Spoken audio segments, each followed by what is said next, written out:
Bonjour à tous. C'est la première fois que je viens participer au Web2Days et c'est la première fois que Salesforce est présent au Web2Day. Ce que je voudrais faire aujourd'hui, en fait, c'est vous parler de ce que nous on appelle l'Internet des clients. En fait, l'Internet des clients, c'est défendre l'idée suivante. Vous avez aujourd'hui un certain nombre de révolutions technologiques qui sont déjà largement adoptées, que ce soit le cloud computing, que ce soit les réseaux sociaux, la mobilité. Mais en fait, derrière chacun de ces tweets, derrière chacun de ces achats, derrière chacun des objets connectés qu'on va pouvoir utiliser, vous avez un client. Et en fait, nous, on pense que ce qu'il faut mettre au cœur d'une stratégie d'entreprise, c'est d'abord ça, c'est d'abord le client. Évidemment, nous sommes une entreprise qui est au New York Stock Exchange, donc j'ai l'obligation légale de vous présenter ce magnifique slide que je vous conseille de lire, relire, apprendre par cœur, etc. Voilà, je vous l'ai présenté, ça veut simplement dire que si par hasard quelqu'un parmi vous avait envie de prendre une décision d'achat aujourd'hui de licence Salesforce, il faut la baser sur ce qu'il y a vraiment dans les contrats et pas sur ce que je vais vous raconter dans les slides. Voilà, mes juristes sont contents, j'ai présenté le slide, on peut rentrer dans le vif du sujet. Pour commencer, Salesforce, c'est, vous le savez sans doute, le leader du cloud computing et le leader du CRM. Mais aujourd'hui, je voudrais pas vraiment vous parler beaucoup du cloud et du CRM. Je voudrais d'abord vous expliquer deux choses. La première, c'est que le cloud, ça n'est pas le futur. Le cloud, il est déjà là.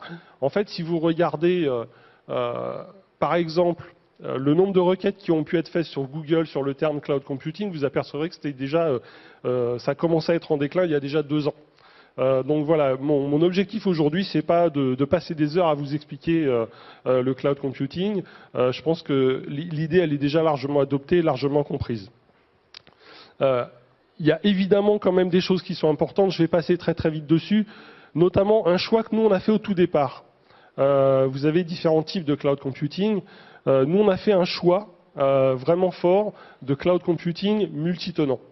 Qu'est-ce que ça veut dire? Ça veut dire que finalement, vous allez avoir une plateforme et une application qui sont partagées par l'ensemble de nos clients. C'est un petit peu la même chose que si vous êtes dans un immeuble, par exemple, dans un grand bâtiment, et vous allez partager cet immeuble avec d'autres entreprises ou avec d'autres habitants. Chacun est chez soi. Vous avez évidemment les clés de votre appartement, vous pouvez refaire la peinture, changer la déco, mettre vos meubles, etc. C'est votre appartement, mais vous allez partager au sein de cet immeuble un certain nombre de services. Vous allez avoir un parking, vous allez avoir des ascenseurs qui fonctionnent, etc. L'idée de notre service de cloud computing est un petit peu la même. On va vous proposer un environnement qui est le vôtre, qui est unique, mais derrière tout ça, vous allez bénéficier d'un certain nombre de services, par exemple le niveau de service, par exemple le niveau de sécurité, voilà, et qui vont être partagés. La deuxième chose qui est importante, c'est que derrière le cloud, vous avez un modèle qui est un modèle par abonnement. Donc un modèle par abonnement, ça va changer la façon dont vous allez aborder la relation avec vos clients, et en tout cas, ça va changer la façon dont nous, on aborde la relation avec nos propres clients. Puisque évidemment, un de nos objectifs, c'est de faire en sorte que nos clients soient satisfaits pour qu'ils renouvellent les abonnements, pour qu'ils en prennent plus si c'est possible. Et donc, on va s'attacher au succès du client. Et finalement, c'est ce modèle par abonnement qui est peut-être l'élément le plus important dans l'offre qu'on peut avoir. Ce modèle par abonnement, il a aussi un impact extrêmement positif vis-à-vis de l'approche financière de nos clients. Si vous revenez sur le modèle traditionnel, vous allez faire un investissement initial qui est assez important. Vous allez acheter des machines, vous allez acheter des logiciels, vous allez faire un premier projet qui va prendre un certain temps, qui va avoir un certain coût. Ensuite seulement, vous allez commencer à tirer parti de votre application et avoir des bénéfices. Et puis à un moment, quelqu'un va venir vous voir en disant bah là, il faudrait upgrader telle version, ou il y a telle machine qui marche plus. Enfin voilà, vous allez repasser dans la boucle, vous allez refaire des investissements, etc. Avec un modèle par abonnement, en cloud computing, évidemment, le modèle financier est radicalement différent. Vous avez un ticket d'entrée qui est beaucoup plus faible. La première raison, c'est que vous n'avez pas tous les investissements initiaux. Vous n'allez pas acheter les machines, vous n'allez pas acheter les licences. Et puis, vous allez avoir un cycle projet qui est beaucoup plus court, parce que vous allez éviter tout un nombre de phases d'installation, de stress testing, etc. Tout de suite, vous allez rentrer dans la valeur ajoutée de votre projet, et avec des cycles projets très courts et itératifs, vous allez rester dans la zone de valeur ajoutée. Et puis, quelque chose qui est extrêmement important chez Salesforce, c'est évidemment le niveau de service. Vous vous doutez bien que si jamais on avait un service qui n'était pas au bon niveau, on n'aurait tout simplement pas de business. Donc il faut toujours, du matin au soir et la nuit aussi, faire en sorte que le niveau de service soit le bon. Que ce soit en termes de temps de réponse, que ce soit en termes de fiabilité, en termes de uptime, en termes de niveau de sécurité. Voilà. Juste pour la petite histoire, on a aujourd'hui sur nos data centers en fait plus de transactions que de Twitter. J'entends les chiffres tout à l'heure. Voilà, on a plus de 100 milliards de transactions par trimestre. Voilà, donc on est aujourd'hui, on a un niveau d'activité qui est extrêmement fort. Salesforce a été reconnu comme le numéro 1 du CRM, a été reconnu par Forbes pour 3 années de suite comme l'entreprise la plus innovante au monde, et c'est surtout de ça dont je voudrais vous parler finalement. Qu'est-ce qui fait que Salesforce innove? Comment nous innovons? Et comment nous allons aider nos clients à innover? Et comment on va articuler cette innovation autour de cette idée de l'Internet des clients? Mais Salesforce, c'est pas seulement du business, et c'est quelque chose qui nous tient à cœur. Je voulais également vous en parler pour 2 raisons. La première, c'est qu'on est assez fiers de ça, et on pense que c'est important de pas seulement rencontrer le succès dans notre propre aventure, mais on veut partager ça avec d'autres. Donc on a une fondation et un modèle qui s'appelle le 1-1-1 modèle. 1% du temps des employés est proposé à des associations caritatives sous différentes formes. Chaque employé a le choix de ce qu'il peut faire. Voilà, moi j'ai choisi de faire un certain nombre de défis sportifs à la destination d'associations caritatives. J'ai un certain nombre de collègues qui sont allés repeindre un local la semaine dernière. Enfin voilà, chaque employé a le choix. Mais en tout cas, sur notre temps de travail, on peut passer 1% de notre temps, payé par la boîte, à aller aider des associations caritatives. 1% des produits également, donc nos licences en fait sont fournies gratuitement à un certain nombre d'associations pour qu'elles puissent utiliser nos produits gratuitement. Et puis 1% en fait de la valeur de l'entreprise est fournie sous forme de dons. Tout ça a été extrêmement facile au tout début quand on a créé la boîte, parce qu'au début il y avait très peu d'employés, on n'avait pas beaucoup de temps, on n'avait pas beaucoup d'argent, on n'avait pas beaucoup de produits non plus. Donc au début c'était facile. Mais mon message, c'est que s'il y a des gens dans la salle aujourd'hui qui sont en train de démarrer une nouvelle aventure, des startups, essayez d'implémenter ce modèle maintenant. Si vous implémentez ce modèle maintenant, c'est facile de le faire. Et en fait, vous allez faire grandir l'impact que vous aurez avec votre fondation, en même temps que vous allez faire grandir votre entreprise. Et en fait, c'était la deuxième raison pour laquelle je vous en parlais. Au-delà de ce qu'on a fait, on est surtout très content d'avoir réussi à convaincre d'autres entreprises, et certaines très grandes d'ailleurs, d'adopter ce modèle. Voilà, donc c'était une petite parenthèse sur la fondation, mais je pense que c'est important, et une fois encore, s'il y a des startups dans la salle, vraiment regardez ça de très très près. Il ne suffit pas d'être successful dans sa propre aventure. Si on peut partager ça et redonner, je pense que c'est important, et c'est le moment de le faire, au tout début de votre entreprise. Voilà, on va rentrer maintenant donc, dans la partie où on va un petit peu plus parler de ce qui se passe aujourd'hui avec ces 3 grandes révolutions. Pour moi, ce qui est important, quand on regarde ce qui s'est passé au cours des dernières décennies, c'est non seulement de voir l'évolution technologique, mais de comprendre l'impact de chacune de ces évolutions technologiques. Si on revient tout en arrière, et sans faire un cours d'histoire de l'informatique, mais à l'époque des mainframes, on avait un coût qui était extrêmement élevé, un nombre d'utilisateurs qui était extrêmement faible. On est passé aux générations d'après, par exemple au client-serveur, et le client-serveur permettait de finalement commencer à démocratiser.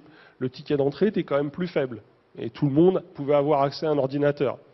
Donc vous avez un nombre d'utilisateurs qui a été beaucoup plus important. Et puis on est arrivé à la révolution des mobiles.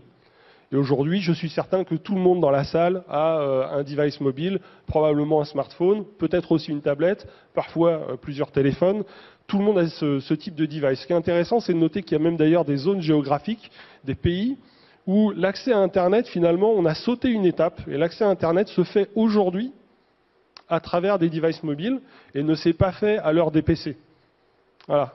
Et ça, c'est important aussi. En tout cas, ce que ça montre, c'est que à chaque fois, on a eu en fait 10 fois plus d'utilisateurs de ce type de device. Et on arrive aujourd'hui sur l'Internet des objets. Et je vais vous donner un certain nombre d'exemples de clients avec qui on travaille, pour qui l'Internet des objets, évidemment, va non seulement permettre en fait d'innover et de proposer d'autres choses à ses clients, mais parfois, ça va aller beaucoup plus loin. Ça va permettre un nouveau business model. Donc il y a des entreprises qui se transforment autour de ça, et même des très grandes entreprises, et y compris des entreprises qui vont peut-être vous surprendre, par exemple des assureurs. Et on ne voit pas bien comment l'Internet des objets, quand on vend des assurances, peut venir jouer un rôle. En fait, ça en a un qui est extrêmement important. Voilà, donc en fait, ces différentes générations vont impacter un nombre d'utilisateurs différents, mais surtout vont avoir, vont ouvrir la possibilité de changer de business model. Donc pour nous, l'idée fondamentale, c'est celle-ci en fait. Vous l'avez entendu ce matin, que ce soit Twitter ou d'autres réseaux sociaux, que ce soit des sites de e-commerce, vous avez des interactions avec des applications mobiles, avec des terminaux mobiles, avec des objets, avec des réseaux sociaux, mais derrière chacune de ces interactions, il y a un client.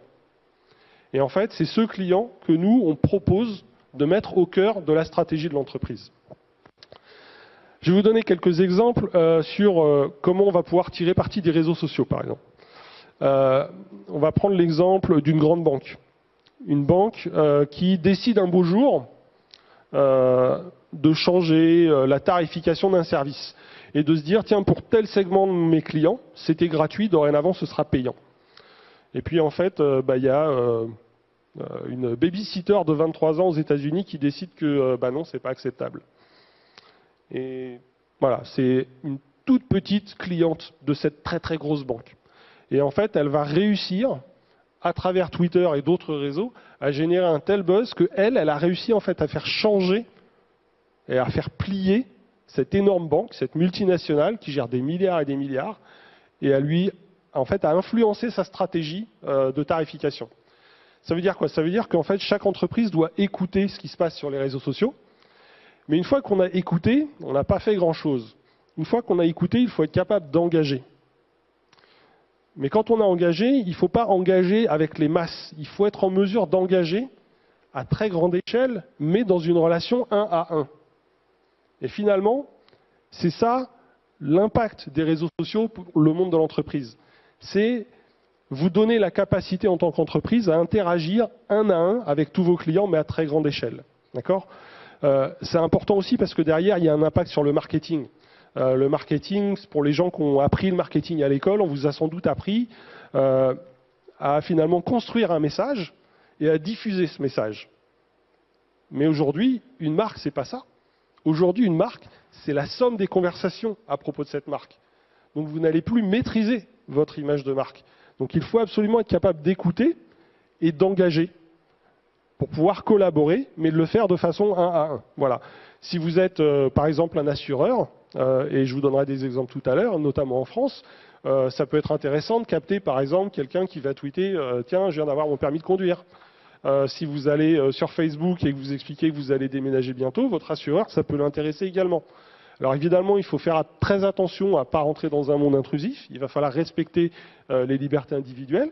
Mais, en tout cas, vous voyez ici un certain nombre d'exemples, qu'ils soient négatifs ou qu'ils soient positifs, qui font que les réseaux sociaux vont proposer évidemment un champ du possible qui est radicalement différent. Les terminaux mobiles également. Je voudrais rebondir d'ailleurs un petit peu sur un début de conversation qu'il y a eu tout à l'heure au moment de la session de questions-réponses avec Cdiscount. Moi, je pense que fondamentalement, les terminaux mobiles, on n'a pas encore fini de voir l'impact qu'ils vont avoir en termes d'usage sur le business. En fait, si vous regardez, là encore, on va regarder un petit peu derrière ce qui s'est passé. Prenons l'exemple au moment de l'arrivée de la télévision, par exemple. Les premières pubs à la télé, dans les années 50, les premières pubs à la télé, c'était des gens qui lisaient un message. Et en fait, ce qu'on faisait à ce moment-là, c'est qu'on arrivait avec la façon de faire de la pub dans le monde de la radio, à l'ère de la radio, et on transposait ça au moment de la télé. Et on a bien vu que ça ne marchait pas. Il a fallu faire autrement. Et en fait, à chaque génération de nouvelles technologies, on commence par faire la même erreur, on essaye de prendre les patterns, les façons de faire de la génération d'avant et de les mettre là-dedans. Et ça ne fonctionne pas. Pour en revenir aux terminaux mobiles, si vous regardez ce qui se passe aujourd'hui, effectivement, il y a 80% du temps passé sur un terminal mobile qui est dans une application et pas sur un navigateur. Alors on s'est dit, tiens, on va commencer à faire de la pub dans les applications et on va commencer à mettre des petits bandeaux dans les applications. Tiens, mon application elle est gratuite, mais j'ai un petit bandeau qui défile, etc. Ça, c'est pas une bonne façon d'aborder le sujet. Ça énerve tout le monde. Les statistiques montrent que ça ne fonctionne pas. Par contre, les terminaux mobiles, ils arrivent avec des nouvelles capacités. Donc si vous voulez, en tant qu'entreprise, développer des nouvelles capacités de business avec les réseaux mobiles, avec les devices mobiles. En fait, il faut essayer de vous adapter à ça et prendre en compte les nouvelles capacités. Je vais vous donner deux exemples. Le premier exemple, c'est la géolocalisation, voire même le geofencing. Vous allez pouvoir, en fait, tirer parti du fait que vous connaissez cette personne et vous savez où elle est.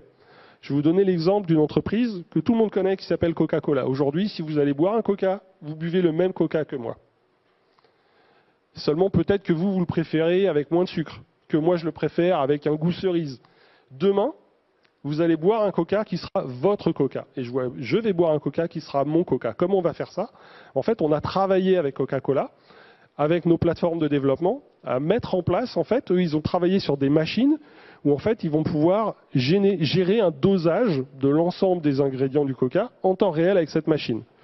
Et nous, on a travaillé sur une application mobile qui va permettre, en fait, à l'utilisateur qui va arriver devant une machine, un distributeur, et vous allez avoir, voilà, le Coca, je sais pas, standard, vous allez avoir le Coca Zéro, le Cherry Coke, etc. Et puis il y a My Coke. Quand j'appuie sur le bouton My Coke, en fait, j'arrive avec mon téléphone mobile. La machine, avec ce téléphone, sait que je suis là.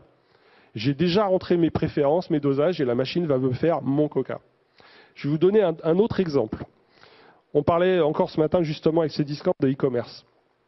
Je pense que le e-commerce va complètement changer.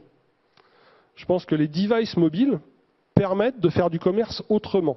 Je vais vous donner l'exemple d'une entreprise américaine qui s'appelle Tesco. Tesco, ils sont arrivés dans un pays en Asie et ils avaient, voilà, c'est un des leaders, ils avaient du mal à vraiment progresser dans ce pays. On a travaillé avec eux, on a une méthode dont je vous parlerai tout à l'heure qui s'appelle la méthodologie Ignite, qui est vraiment une façon d'innover, en cassant des orthodoxies, en cherchant des choses, j'y reviendrai tout à l'heure. On a travaillé avec eux et on a essayé de voir comment on pouvait les aider à booster leurs ventes, à acquérir de nouvelles parts de marché. Et en fait, on s'est dit, voilà, il se trouve que dans ce pays, les gens n'ont pas beaucoup de temps. Donc effectivement, la première idée qu'ils avaient eue, c'était on va essayer de vraiment pousser sur le e-commerce et on va essayer d'emmener des gens sur notre site en ligne pour acheter. Et en fait, en travaillant avec eux et notamment avec nos équipes locales dans ce pays, on a vite vu que les utilisateurs, les consommateurs n'avaient pas beaucoup de temps. Par contre, ils passaient un certain temps dans les transports. Et ce qu'on a mis en place avec eux, ce sont des grands kiosques qui font que quand les gens vont prendre le métro, vous allez avoir un kiosque avec une photo en taille réelle, comme si vous étiez dans le magasin, d'un rayon, avec des produits en taille réelle sur la photo et des QR codes. Et en fait, avec le device mobile, on va pouvoir flasher le QR code, ce qui va ajouter en fait le produit dans son carte, et puis à n'importe quel moment, soit depuis l'application mobile, parce qu'on estime qu'on a fini sa liste de courses et qu'on a tout ce qu'on voulait dire, voilà, livrez-moi samedi matin, ou alors, parce que l'expérience doit être multicanal, aller sur leur site de e-commerce et dire, on va récupérer évidemment ce panier, d'accord, et on va dire, voilà, et puis je vais aussi rajouter, je sais pas, un pack de lait et je ne sais quoi, hop, cliquer, se faire livrer, voilà. Et là, on va tirer parti, en fait, des capacités du device mobile, que ce soit avec de la géolocalisation, que ce soit avec du geofencing, j'aurais pu vous parler de ce qu'on fait avec Renault, je vous en parlerai tout à l'heure, que ce soit sur les QR codes, voilà. Là, on va vraiment commencer à tirer parti des nouvelles capacités des devices pour faire autrement. Il ne s'agit pas juste de reproduire sur le nouveau device ce qu'on faisait avant. Il s'agit vraiment d'essayer de faire autrement. Et je pense que avec Tesco, qui a d'ailleurs augmenté ses ventes de 176% en un an avec ce projet, c'est vraiment des chiffres très importants. Avec cet exemple, on voit bien qu'il faut innover, mais il faut tirer parti des nouvelles capacités, des réseaux sociaux, des devices mobiles, du cloud, des objets connectés. Finalement, ce que ça veut dire, c'est que vous allez avoir un parcours client qui va traverser en fait un certain nombre de canaux. Mais au-delà de vos clients eux-mêmes, ce qui est important, c'est de prendre en compte le fait que derrière ces réseaux sociaux, derrière ces devices mobiles, derrière ces objets connectés, il y a vos clients, mais il y a aussi vos employés. Il y a aussi vos partenaires, vos produits eux-mêmes, les terminaux. Et en fait, ce qu'il va falloir faire, c'est réfléchir à comment vous allez construire un écosystème qui, d'un point de vue business, va faire du sens, d'un point de vue business, va être innovant, et qui va en fait être motorisé par les des technologies d'aujourd'hui, notamment les technologies de cloud computing. Et essayez de voir comment vous allez tirer parti de tout ça sur l'ensemble des canaux, mais aussi sur l'ensemble des intervenants dans votre écosystème. C'est le concept qu'on a développé qui s'appelle la notion de Customer Company, mais qui doit vraiment prendre en compte l'ensemble des intervenants. Et puis évidemment, derrière ces intervenants, il y a chez Salesforce un certain nombre d'offres qui vont vous permettre de travailler là-dessus. Mais mon propos aujourd'hui n'est pas de vous parler des offres de Salesforce. Je voudrais, au niveau des produits, vous donner un autre exemple. En fait, quand je vous disais tout à l'heure, le marketing a profondément évolué, puisqu'aujourd'hui, une image, c'est plus le message que vous poussez, c'est la somme des conversations. Si vous regardez le service client, il s'est passé quelque chose de très similaire. Le service client a complètement changé ces dernières années. Il n'y a pas si longtemps, quand vous aviez un problème, que ce soit avec un appareil, que ce soit avec un logiciel, ce que vous voulez, vous allez appeler un centre d'appel. Et en fait, ce centre d'appel, il a un certain nombre de bonnes propriétés, mais il a aussi un certain nombre de défauts. Le premier défaut, c'est que vous n'êtes pas toujours satisfait du niveau de service que vous avez. Le deuxième défaut, c'est que, vu de la fenêtre du call center, c'est quelque chose qui est cher. En général, pour une entreprise, avoir un centre d'appel, c'est rarement un centre de business, c'est plutôt un centre de coût. Et en fait, avec toutes les nouvelles technologies d'aujourd'hui, ce qu'on a essayé de faire, c'est également de changer tout ça et d'aller vers une nouvelle façon de fournir du support, de fournir du service après-vente. L'exemple ici, c'est l'exemple de Canon, mais en fait, cet exemple peut se décliner sur plein d'autres appareils. L'idée, en fait, c'est l'idée très simple d'un ce qu'on appelle le SOS button. Un bouton SOS que l'on peut très facilement ajouter sur à peu près n'importe quoi. N'importe quel type de device. Je peux le mettre dans ma voiture. Il y a un certain nombre de constructeurs qui le font déjà. Je peux le mettre sur mon appareil photo. Je peux le mettre aussi dans une application. Et ensuite, l'idée, c'est de se dire, avec un SOS button, voilà, c'est très très simple, quel que ce soit un device du monde physique ou une application, je vais simplement appuyer sur ce bouton et automatiquement, ça va déclencher quelque chose.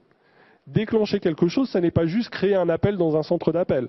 Ça peut être, par exemple, lancer tout un workflow qui va vous permettre d'interagir mieux.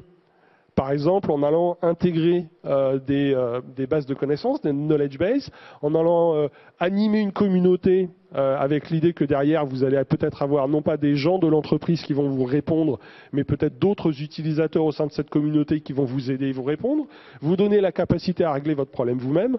Voilà. Il y a énormément d'exemples, je pourrais y passer 2 heures. L'idée est la même, c'est de se dire, voilà, ça aussi c'est quelque chose qui a changé. Ça se fait plus de la même façon qu'avant. Et c'est vraiment toujours autour de l'innovation que tout s'articule en mettant le client au centre du débat. Voilà. Pour faire tout ça, nous on va motoriser l'ensemble de ces capacités avec une plateforme. Cette plateforme, c'est la plateforme qu'on appelle Salesforce One.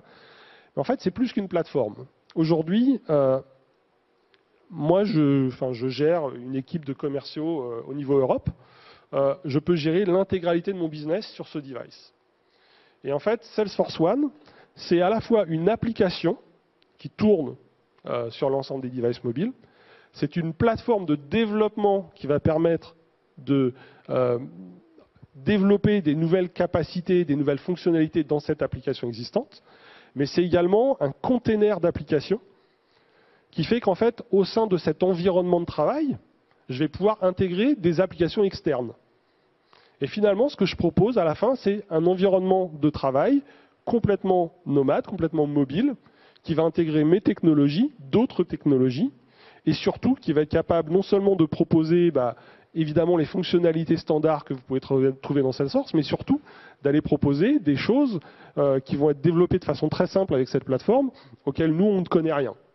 Et moi, je vous garantis que je vois beaucoup de clients. Ce que je préfère dans mon travail, c'est quand je vais chez un client et que ce client me dit « Regarde, on a fait ça. Regarde, on a fait ça. » Et ils ont développé des applications auxquelles je ne connais rien, pour lesquelles aucune personne chez Salesforce, en fait, n'aurait pu concevoir cette application, parce que c'est une application métier, business critical, vraiment très spécifique à un domaine d'activité auquel nous, on ne connaît rien, mais le cloud de Salesforce, Salesforce One, la plateforme, leur a permis de créer ces applications de façon très efficace. D'accord ? Et à partir du moment où vous avez ça, à ce moment-là, vraiment, comme disent les anglo-saxons, the sky is the limit. Enfin, il n'y a plus de limite en fait, il n'y a plus de frein à l'innovation. Et c'est finalement ça la clé. Si vous regardez comment on fonctionnait avant, on avait malheureusement, et c'était lié au modèle technologique, on avait besoin de passer beaucoup de temps, de mettre beaucoup d'argent et beaucoup de personnes autour de l'infrastructure elle-même, un petit peu autour de la gouvernance, et finalement, à la fin, trop peu sur l'innovation. Et ce que nous, on va proposer, c'est d'inverser cette pyramide. Et en fait, d'avoir la capacité à se dire, OK, on va faire abstraction de l'infrastructure, il va évidemment falloir fournir le bon niveau de service, je vous en parlais tout à l'heure, mais une fois qu'on a fait abstraction de cette infrastructure, on va pouvoir vraiment travailler à fond sur, évidemment, de la gouvernance, mais surtout beaucoup sur l'innovation, avec les différents exemples dont je vous parlais tout à l'heure. L'idée, c'est de transformer l'expérience du client, et c'est de la transformer sur tous les canaux. Et comme je vous le disais, c'est vraiment le faire en cherchant, en fait, où vont être les facteurs différenciants. Finalement, vous pensiez peut-être, quand j'arrivais sur scène, que tiens, voilà le gars de Salesforce, il va nous parler de CRM. Non, mon métier, c'est pas de faire du CRM. Mon métier, c'est d'aider mes clients à changer la relation que eux-mêmes ont avec leurs clients, en innovant et en proposant des parcours clients différenciants, avec évidemment à la fin plus de valeur pour le business, évidemment aligné avec la stratégie de cette entreprise. Mais c'est vraiment ça la clé, et tout ça ne peut se faire que en faisant deux choses, en mettant l'innovation et en mettant le client au cœur de tout. Voilà, ce que je voudrais faire maintenant, c'est, plutôt que de vous parler des produits, continuer en fait à vous raconter quelques histoires et vous parler de mes clients, parce que finalement, à la fin, c'est quand même eux qui comptent le plus. Je vais vous parler de quelques entreprises qui sont toutes différentes, puisque une des beautés du modèle, c'est que justement, on va travailler avec tout type d'entreprise, quelle que soit sa taille. On travaille avec des très petites entreprises, on travaille avec des startups et on travaille avec les plus grands comptes de la planète. Et en France, avec les plus grands du CAC 40. D'ailleurs, enfin, je n'ai pas vérifié dernièrement, mais je pense qu'il doit sans doute plus y avoir de comptes du CAC 40 qui ne travaillent pas d'une façon ou d'une autre avec Salesforce. Donc c'est pour toutes les tailles d'entreprise. Ce qui est intéressant également, c'est que ça concerne toutes les industries. On va travailler aussi bien avec un Renault qu'avec un AXA, qu'avec un Schneider Electric, qu'avec un Louis Vuitton. Et on va travailler aussi avec voilà, des administrations que vous connaissez bien. Mais je vais commencer par exemple par la SNCF. La SNCF n'a pas forcément, ou en tout cas peut-être pas assez, la notion de client ou d'usager au cœur de ces systèmes. Et très franchement, il y a énormément de clients que j'ai rencontrés qui sont exactement dans le même cas de figure. Je vous parlerai tout à l'heure de Renault. Renault, ils avaient un système d'information complètement centré autour du véhicule, pas autour ni du conducteur ni du propriétaire, qui ne sont pas toujours le même. Voilà. Et la SNCF avait un problème un petit peu similaire. Et finalement, ils avaient besoin de trouver une façon de recréer du lien avec l'usager. Et l'usager de la SNCF, c'est peut-être pas seulement que la personne qui vient prendre un train. C'est peut-être aussi quelqu'un qui rentre dans une gare pour aller chercher quelqu'un. Et ce qu'on a cherché à faire, c'est regarder comment on pouvait trouver un projet innovant qui allait les aider en fait à créer du lien avec l'usager.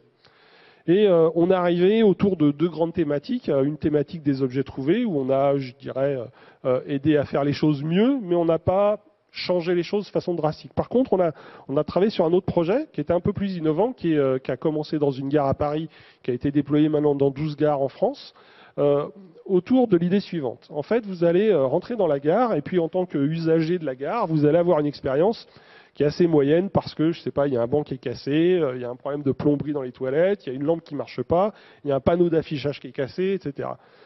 Ce que vous allez pouvoir faire, c'est qu'en fait, sur ces objets du monde physique, vous avez un QR code. Et vous allez pouvoir flasher ce QR code et faire savoir aux gens qui gèrent la maintenance de cette gare qu'il y a un problème quelque part.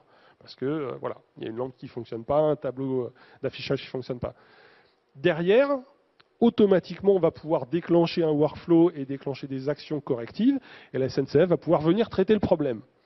C'est très bien, évidemment, ça va améliorer l'expérience pour les autres usagers parce qu'on va réparer le panneau d'affichage, réparer le banc, changer l'ampoule, mais surtout, ce qu'on fait à travers cette expérience-là, c'est qu'on donne à la SNCF la capacité à commencer à créer du lien. Parce que la personne qui a flashé le QR code, une personne qui a installé l'application, qui commence à faire savoir à la SNCF que son expérience lui importe.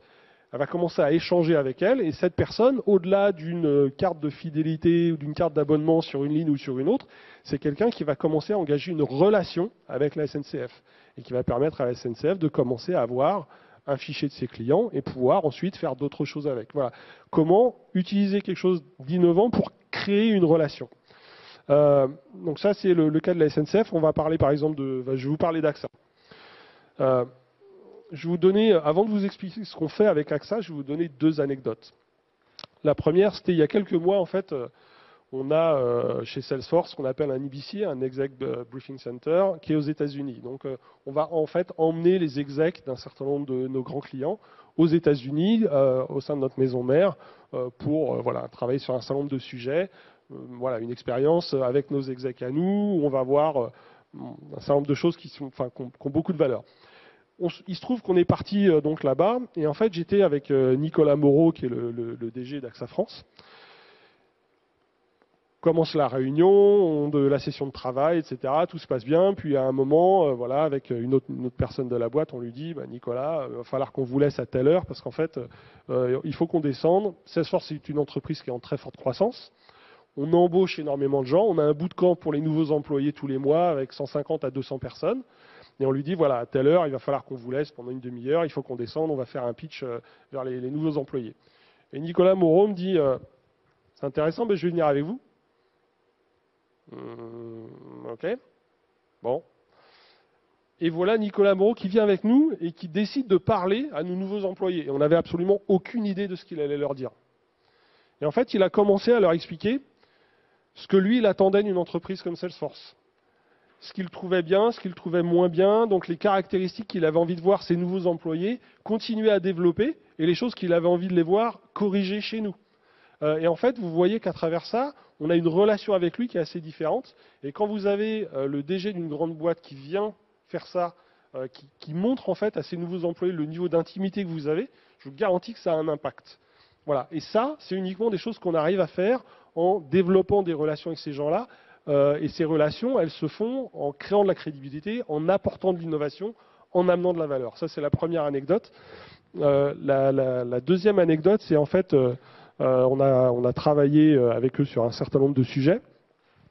Et en fait, à un moment, ces sujets, je vais y revenir dans une minute, à un moment, ces choses-là ont déclenché un certain niveau de crispation, on va dire ça comme ça, dans un canal de distribution, parce qu'AXA a un modèle de distribution qui est direct et qui est aussi indirect. Et à un moment, un des projets en fait, voilà, provoquait un peu de tension sur un des canaux. Et en fait, ce qu'on a fait, c'est qu'on a travaillé avec eux sur des vidéos pour montrer en fait ce qu'apportait le projet. Et en fait, on a au départ lancé ça comme une action corrective par rapport à une situation de tension. Ce truc-là a déclenché en fait un taux d'adoption qui est absolument phénoménal autour d'un projet qui s'est déployé worldwide très très rapidement. Ce qu'on fait avec eux, c'est qu'en fait, on a complètement redéfini le parcours client à travers tous les canaux. Et là encore, on a essayé de mettre de l'innovation. Alors, on a fait une assez longue démonstration l'année dernière sur notre événement à Paris. Je vous en parlerai tout à l'heure également. Ça aura lieu le 26 juin. L'idée avec eux, c'était vraiment de les aider à tirer parti des devices mobiles pour les employés, pour les distributeurs, pour les courtiers. C'était de proposer une autre expérience à leurs clients et surtout d'arriver en fait à segmenter, à proposer des services différents en fonction des âges, en fonction des catégories socio-professionnelles. Enfin voilà, on les a aidés à complètement redéfinir le parcours. Et là encore, ce qu'on a fait qui était nouveau, c'est qu'on leur a permis de le faire à très grande échelle, mais sur une expérience one-to-one, vraiment un à un. Si vous prenez le cas de Schneider Electric, Schneider Electric, c'est une très grande entreprise. Et en fait, c'est une entreprise qui a un certain âge. Et tout le monde n'a pas cette conscience-là, mais c'est une entreprise qui a fait énormément d'acquisitions externes ces dernières années. Et en fait, ils se sont retrouvés dans la situation suivante. Ils avaient, à la fin, une mosaïque, à la fois en termes d'organisation et en termes de système d'information, qui faisait qu'ils avaient du mal, en fait, à avoir des process qui étaient transverses. Ils avaient du mal à avoir la capacité à faire de l'upsell et du cross-sell entre les différentes business units. Et ils avaient finalement aussi énormément de silos informatiques. Et il faut bien comprendre que le cloud computing, c'est pas parce que c'est du cloud et que c'est pas sur vos machines mais que c'est ailleurs, c'est pas pour ça que c'est un nouveau silo. En fait, le cloud, c'est justement ce qui va vous aider en fait à homogénéiser l'ensemble. Et ce qu'on a fait avec eux, c'est qu'on a travaillé à mettre en fait une couche qu'on a appelée une couche d'agilité par-dessus l'ensemble de leur système, qui étaient principalement des systèmes SAP. Et en fait, quand vous dites SAP chez Schneider Electric, derrière, vous avez énormément de versions, énormément d'instances, énormément de silos par business unit, par pays, etc. Et en fait, on les a aidés à mettre une couche transverse qui leur permettait d'interagir avec leurs clients, avec leurs partenaires et leur réseau de distribution, parce que vous avez des gens qui vont, par exemple, installer du matériel, dépanner du matériel. On les a aidés avec cette couche également à mettre de la collaboration entre leurs employés.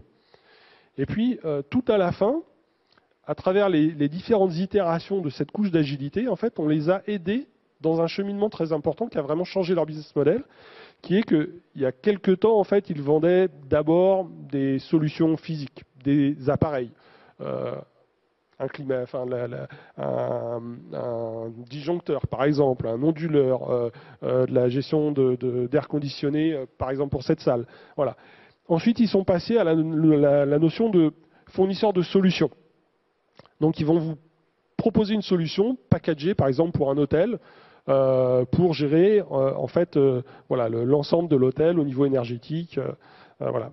Et ils arrivent maintenant à la nouvelle phase qui fait partie de ces exemples dont je vous parlais tout à l'heure autour de l'innovation. Comment en fait tirer parti des réseaux sociaux, des devices mobiles, des objets connectés pour aller créer quelque chose de nouveau. Et aujourd'hui, ce qu'ils commencent à faire, c'est fournir des services. Donc en fait, ils sont en train de se transformer et deviennent une entreprise qui fait de l'Energy Management Services. Et ils vont fournir par exemple à une ville ou à une chaîne d'hôtels à travers le monde des services qui vont permettre de gérer l'énergie. Un exemple, c'est une ville aux États-Unis, c'était il y a quelques mois, arrive une tempête qui arrive d'abord au nord-est des États-Unis. Et en fait, cette tempête a déclenché un certain nombre de choses dans la façon dont on gérait la clim, le chauffage, etc. au sein de la ville. Ça a également, pour un certain nombre de grands bâtiments municipaux, ça a également eu un impact sur le trafic routier. En fait, ce qu'ils ont pu faire avec de la collaboration, avec de l'intégration avec d'autres services, des experts météo, des experts de l'énergie, etc., c'est que le temps que la tempête arrive sur la ville suivante, qui en l'occurrence était New York, ils ont pu en fait, très très rapidement, en quelques heures avant que la tempête n'arrive, en fait, améliorer l'efficacité des systèmes. Et ils ont fourni un service de meilleure qualité. Aucun autre fournisseur au monde n'était capable de faire ça. Voilà, vous avez une capacité à transformer un business model, à aller de je vends des appareils à je vends des solutions à je vends des services, et en plus avoir un différenciant fort, parce que ce qu'ils ont fait, personne d'autre ne savait le faire. Voilà. On pourrait parler de Steph, le groupe Steph également, qui est une entreprise assez intéressante, notamment autour de tout ce qui est l'Internet des objets. Léon Desable, qui est le patron de toute la partie DSI et d'une entité pour laquelle ils ont même fait une spin-off, a travaillé sur un certain nombre de sujets. Et pour eux, ce qui était important, c'était d'être capable de garantir la chaîne du froid, de suivre des palettes, de suivre des camions. Et en fait, vous avez derrière ça une technologie avec des objets connectés, un certain nombre de services qui vont être dessus. Et ces services vont permettre en fait de réaliser tout ça de façon plus efficace. Voilà. Donc je pourrais vous donner encore d'autres exemples. Pour moi, ce qui est important, c'est vraiment de bien comprendre ça. Vous avez des nouvelles capacités, des nouvelles possibilités à travers les réseaux sociaux, à travers les devices mobiles, à travers les objets connectés. Ce qui est vraiment important, c'est placer en fait le client au cœur de votre stratégie, placer l'innovation au cœur de votre stratégie, faire en sorte d'utiliser les technologies qui vont motoriser cette innovation, qui vont la rendre possible, et réussir comme ça en fait à transformer votre business et à faire grandir votre business. Pour revenir à Nicolas Moreau, une des citations que je préfère, c'est ce qu'il a dit il n'y a pas très longtemps. AXA, en France, est le numéro 1 de l'assurance. Et ce qu'il dit dans une des vidéos de témoignages qu'il a faites avec nous, c'est « Je suis le numéro 1, donc je n'ai pas le choix. Il faut que je me transforme, parce que sinon je ne vais pas le rester. » Voilà. Et je pense que c'est vraiment ça la valeur du cloud, c'est vraiment ça la valeur en fait de cette nouvelle vague technologique qui arrive, c'est donner aux entreprises la capacité à se transformer, la capacité à grandir en mettant le client et l'innovation au cœur de tout. Je vous remercie beaucoup de votre attention.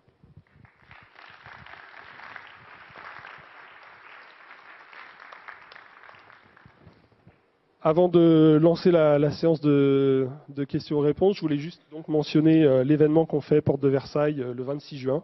Voilà, c'est un événement où on a plusieurs milliers de personnes tous les ans. Et cet événement, en fait, vous permet de voir un certain nombre d'illustrations très concrètes. L'an dernier, on avait par exemple une Renault Zoé qui montrait en fait comment on travaille dans le système Airlink, donc la tablette qui est intégrée dans le véhicule, comment ce véhicule électrique connecté finalement peut permettre de transformer pour Renault la façon dont ils gèrent la relation avec leurs clients.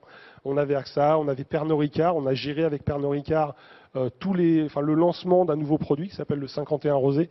Tout le monde connaît le 51. Ils avaient fait une étude de marché. Ils ont vu que finalement les consommateurs c'était les hommes, mais que les femmes en consommaient assez peu. Ils se sont dit comment on peut faire pour aller attaquer ce marché. Et en fait, ils ont mis en place tout un projet pour finalement développer un nouveau produit, particulièrement à destination de la clientèle féminine. Et ils ont créé le 51 Rosé. On les a aidés à gérer tout le lancement du produit. Voilà. Donc, vous avez derrière cet événement beaucoup d'illustrations. Vous avez des sessions spécifiques sur des thématiques de mobilité, de cloud, d'objets connectés, etc. Et puis évidemment des thématiques autour des produits Salesforce eux-mêmes. Et je vous invite évidemment à venir participer pour ceux qui pourraient être sur Paris ce jour-là. Voilà, est-ce que vous avez des questions?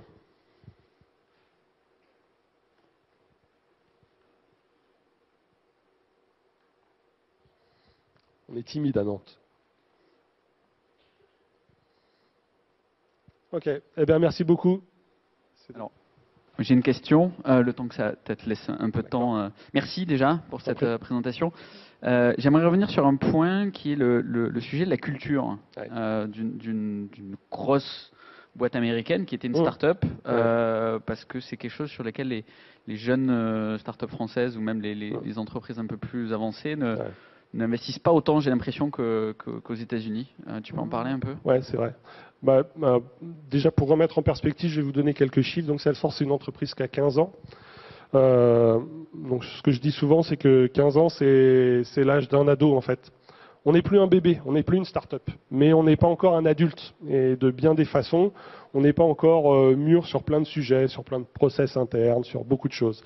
Et la caractéristique principale d'un ado, c'est qu'il se transforme tous les jours. Et c'est exactement ce qu'on vit chez Salesforce aujourd'hui. En fait, on a mis 10 ans à faire 1 milliard de chiffre d'affaires. On a mis 2 ans à faire le 2e milliard de chiffre d'affaires annuel. Et puis maintenant, ce qui se passe, c'est qu'à peu près tous les ans, on refait 1 milliard de chiffre d'affaires en plus. On va passer la barre des 5 milliards cette année. Donc effectivement, vous voyez avec ces chiffres, vous voyez la tête de la courbe, c'est une très très grosse croissance. Et un des enjeux, c'est justement de garder cette culture. Alors cette culture, chez Salesforce, elle se fait de plusieurs façons différentes. Mais évidemment, il y a la fondation dont je vous ai parlé. Il y a cette culture de l'innovation. Et cette culture de l'innovation est de se centrer autour du succès des clients. Et comme je vous le disais tout à l'heure, se centrer sur le succès des clients, c'est lié au business model par abonnement. C'est des subscriptions, donc il faut vraiment avoir du matin au soir, faire en sorte que tous les clients soient satisfaits. En fait, ce qu'on a mis en place, c'est un modèle avec des règles simples. Parce que quand vous êtes dans une croissance très rapide, qui veut dire que vous embauchez énormément, on a à peu près, on va dire, le rythme de croisière en termes de nombre de people, c'est qu'on double tous les 2 ans. On est déjà 15 000 employés. Vous voyez le nombre d'embauches que ça représente. À Paris, il a fallu pousser les murs. On a commencé il y a quelques années. Moi, j'ai rejoint Salesforce il y a un peu plus de 6 ans. Il y avait 4 commerciaux dans un bureau Regus et une équipe de consultants. Voilà, aujourd'hui, on a 3 sites à Paris. On commence à ouvrir des choses en région. Voilà, c'est plus du tout le même jeu. Ce qu'on a mis en place, c'est en fait, on a essayé de décrire des règles simples qui permettent de dire quelle que soit votre ancienneté dans la boîte, quelle que soit votre fonction dans la boîte, vous êtes confronté à une situation, ces règles, elles vont vous permettre de prendre la bonne décision. Et la deuxième chose qu'on fait, c'est on a un process qui est un petit peu particulier, et là encore, je pense que ça peut être très intéressant pour des startups qui démarrent. C'est quelque chose qu'on appelle le V2MOM. Alors c'est un nom barbare, le V2MOM. V2MOM. Alors, ce truc, derrière cet acronyme barbare, qu'est-ce qu'il y a? D'abord, le premier V, c'est une vision. Tous les ans, on va prendre le temps de redécrire notre vision du succès. Qu'est-ce qu'on veut réussir à faire cette année? Derrière cette vision du succès, on va décliner un certain nombre de valeurs. C'est le deuxième V, donc V2. Hein. Les valeurs. C'est quoi les valeurs qu'on veut défendre pour atteindre cette vision? Ça va être des valeurs, par exemple, de transparence. Ça va être des valeurs de customer centricity, etc. Ensuite, on va commencer à se dire, très bien, comment est-ce qu'on va mesurer tout ça? Quelles sont les métriques? Le premier M. Ensuite, on va commencer à regarder quels sont les obstacles qui vont venir sur notre route. Par exemple, le fait qu'il y ait beaucoup d'employés nouveaux, il faut les former, il faut faire un ramp-up, on a des compétiteurs qui viennent, on a une communication autour de nos technologies et dans notre écosystème qui a changé. Enfin, voilà, il y a des obstacles. On identifie ces obstacles et on essaye de mettre en place une méthode, qui est le dernier M, pour traiter l'ensemble. Et une fois que vous avez ça, et c'est un exercice qui est un excellent exercice d'alignement. Quand vous avez un outil interne comme Chatter, qui est un outil de collaboration, qui en fait aplatit complètement la hiérarchie de l'entreprise. Chez nous, tout le monde peut parler à Marc Benioff. J'ai pas mal de personnes dans mon organisation, même des gens qui sont mes N-3 par exemple, peuvent me solliciter directement sur Chatter. Moi, je peux aller parler à un exec sur Chatter aux US ou n'importe où ailleurs. Enfin voilà. Quand vous avez en fait votre V2MOM qui est en place, vous avez un exercice d'alignement où tout le monde voit la vision, les valeurs, les métriques, les obstacles et les méthodes pour y arriver, et vous avez de la collaboration, vous arrivez à garder une culture d'entreprise, même en grandissant. Et ça, sont des outils qui ne sont pas des outils compliqués. Et je pense que, tout comme la fondation, c'est au tout début de l'entreprise qu'il faut le mettre en place, parce que ça va grandir avec. Et je pense que c'est sûrement beaucoup plus compliqué à mettre en place a posteriori.